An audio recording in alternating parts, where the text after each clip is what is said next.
Welcome to the MBPI Home Inspection Network. Hi, this is Todd Whiting from Metro Boston Property Inspections, and today we're going to talk about Carpenter Bees.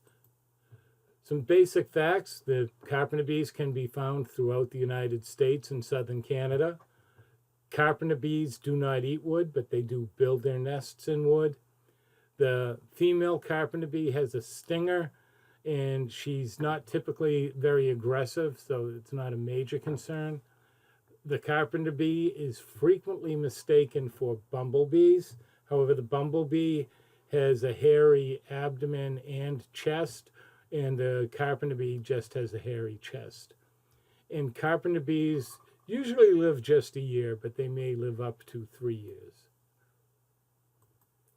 The female Carpenter bee builds a nest in the exposed wood, and the male Carpenter bee tends to hover around the nest and keep other insects and predators away from the nest.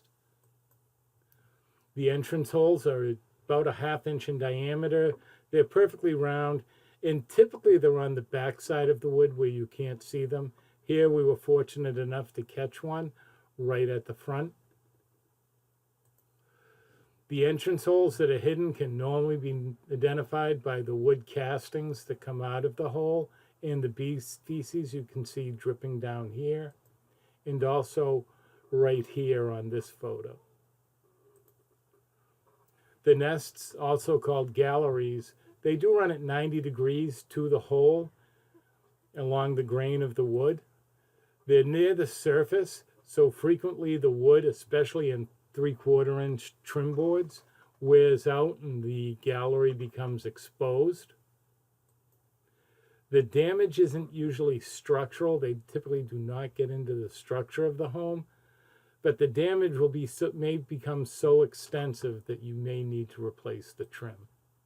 And you see here where there are multiple long openings in the trim where it needs to be replaced.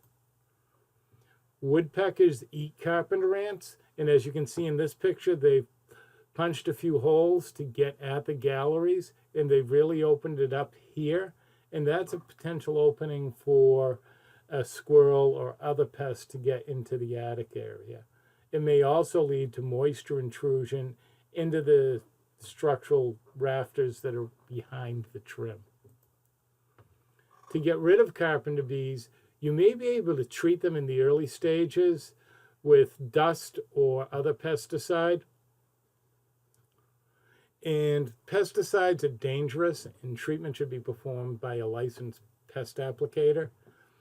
And if the damage is extensive, or if treatment has failed and the bees have come back, replacement of the wood with something such as vinyl trim boards may be needed. Thank you for watching. Remember to ask for a wood-destroying insect inspection when you order your home inspection, and ask about our 5-star optional services package to save $120. Thank you for watching the MBPI Home Inspection Network.